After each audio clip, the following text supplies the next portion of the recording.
નમસ્કાર મિત્રો, એક સવાલ છે તમારા માટે.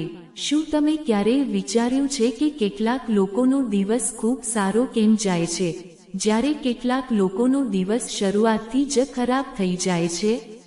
શું એવું થઈ શકે કે માત્ર સવારે ઉઠતાની સાથે તમે શું જુઓ છો તે તમારા આખા દિવસને બદલી શકે? જવાબ છે હા, ચોક્કસ થઈ શકે છે.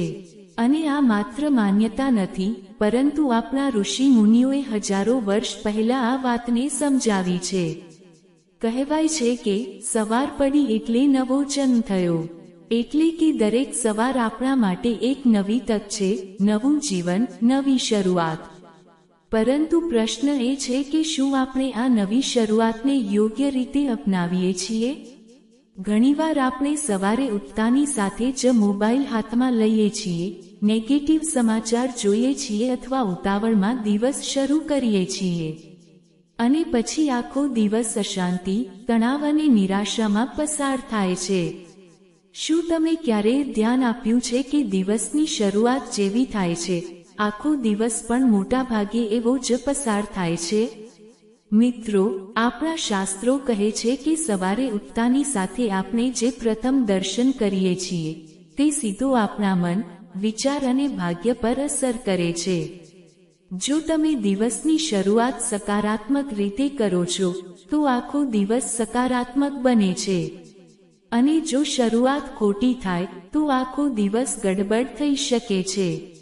આજે હું તમને એવી 5 પવિત્ર વસ્તુઓ વિશે જણાવવા જઈ રહ્યો છું, જેને જોવાથી તમારું માત્ર દિવસ નહીં, પરંતુ આખું જીવન બદલાઈ શકે છે. સૌથી પહેલી અને સૌથી શક્તિશાળી આદત, પોતાની હથેળીના દર્શન. મિત્રો, તમે વિચારશો કે હાથ જોવાથી શું થશે? પરંતુ આપણા શાસ્ત્રોમાં એક ખૂબ જ ઊંડો અર્થ છુપાયેલો છે. કહેવામાં આવે છે, કરાગ્રે વસતે લક્ષ્મી કરમધ્યે સરસ્વતી, કરમૂલે સ્થિતો બ્રહ્મા પ્રભાતે કરદર્શનમ. તેનો અર્થ એ છે કે આપણા હાથના અગ્રભાગમાં લક્ષ્મીજી, મધ્યમાં સરસ્વતીજી અને મૂળમાં બ્રહ્માજીનો વાસ છે. જ્યારે તમે સવારે ઉઠીને તમારા હાથ જુઓ છો, ત્યારે તમે તમારા જીવનમાં ધન, જ્ઞાન અને સર્જનાત્મક શક્તિને આમંત્રિત કરો છો. આ માત્ર એક ક્રિયા નથી, પરંતુ એક સંકલ્પ છે કે આજનો દિવસ હું શ્રેષ્ઠ બનાવવાનો છું. હવે બીજી એવી વસ્તુ જે તમારા ભાગ્યને સીધી અસર કરે છે, માતા પિતાના દર્શન અને ચરણ સ્પર્શ. મિત્રો, જો તમારા માતા પિતા તમારી સાથે છે તો તમે ખૂબ જ નસીબદાર છો. સવારે ઉઠીને તેમના ચહેરા જોવો અને તેમના આશીર્વાદ લેવો એ દુનિયાનો સૌથી મોટો સકારાત્મક ઉર્જાનો સ્ત્રોત છે. તેમના આશીર્વાદમાં એવી શક્તિ હોય છે કે તે તમારા જીવનની ઘણી સમસ્યાઓને શાંત કરી શકે છે. અને જો તેઓ તમારી સાથે નથી, તો તેમની તસવીરને જોઈને પણ તમે એ જ ઉર્જાનો અનુભવ કરી શકો છો. ત્રીજી વસ્તુ, ગાયના દર્શન. આપણા ધર્મમાં ગાયને માતાનું સ્થાન આપવામાં આવ્યું છે. એવું માનવામાં આવે છે કે ગાયમાં બધા દેવી દેવતાઓનો વાસ છે. જો સવારે ઉઠીને તમને ગાયના દર્શન થાય તો તે ખૂબ જ શુભ સંકેત છે. આથી મનમાં શાંતિ આવે છે અને નકારાત્મક વિચારો દૂર થાય છે. જો શક્ય હોય તો સવારે ગાયને પહેલી રોટલી આપવાની આદત પાડો. આ એક નાની ક્રિયા તમારા જીવનમાં મોટો ફેરફાર લાવી શકે છે. હવે ચોથી વાત, પ્રકૃતિ અને સૂર્યના દર્શન. મિત્રો, જ્યારે તમે સવારે બારી ખોલો છો અને તમને ઉગતો સૂર્ય, પક્ષીઓનો કલરવ અને લીલાછમ વૃક્ષો દેખાય છે, ત્યારે તમારા મનમાં એક નવી ઉર્જા આવે છે. સૂર્યના પ્રથમ કિરણો તમારા શરીર અને મનને શુદ્ધ કરે છે. ઘણા લોકો જીવનમાં સફળ થાય છે કારણ કે તેઓ દિવસની શરૂઆત પ્રકૃતિ સાથે કરે છે.